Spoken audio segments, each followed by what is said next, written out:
మీ అందరూ కూడా ఈ కాలేజెస్ అన్నీ క్లోజ్ అయిపోతాయి, రియంబర్స్మెంట్ విడుదల చేయట్లేదు, వీళ్ళు ప్రొటెస్ట్ చేస్తారు, ఇక సెలవులు ప్రకటిస్తారు, యూనియన్లు కూడా స్ట్రైక్ అన్నారు అని చెప్పేసి అలా ఆలోచించి ఇలా చూసేలోపే ఈ రియంబర్స్మెంట్ సంబంధించిన మీటింగ్ అనేది సక్సెస్ఫుల్ అయిపోయింది. అయితే యథావిధిగా కాలేజీలు కండక్ట్ చేస్తూ ఉన్నారు. అయితే ఇప్పుడు మళ్ళీ మీకు సెలవులు ఉన్నాయి కదా, సో దానికి సంబంధించిన ఒక వెరీ సీరియస్ ఇంపార్టెంట్ అప్డేట్. దాని గురించి చెప్పబోయే ముందు ఇంతవరకు ఛానల్ సబ్స్క్రైబ్ చేసుకున్న వాళ్ళు సబ్స్క్రైబ్ చేసుకుని వీడియో లైక్ చేసి షేర్ చేయండి. మీకు ఏమైనా డౌట్స్ ఉంటే కాల్ మీ ఫోర్ ద్వారా కాల్ చేయండి. తెలుగు ఇంజనీరింగ్ ఎడ్యుకేషన్ టెలిగ్రామ్ ఛానల్లో జాయిన్ అవ్వండి. అయితే దసరా హాలిడేస్ రానే వచ్చాయి.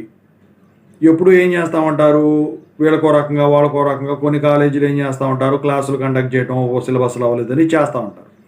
అయితే తెలంగాణ ప్రభుత్వం వచ్చేసరికి ఈసారి చాలా సీరియస్గా ఉందండి దాని మీద.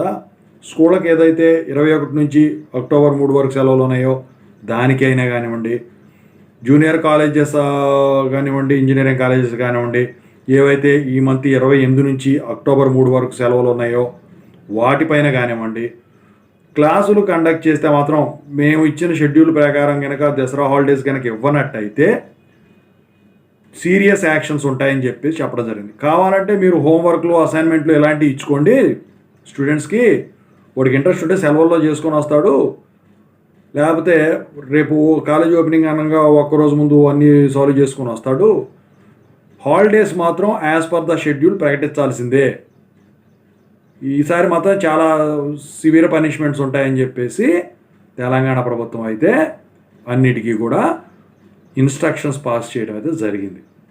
ఓవరాల్గా మీకు దసరా సెలవులు JNTH అకాడమిక్ క్యాలెండర్ ప్రకారం నేను ఇంతకుముందు వీడియో చేశానండి, ఛానల్లో ఉంటుంది, చూసుకోండి ఒకసారి. Thank you so much.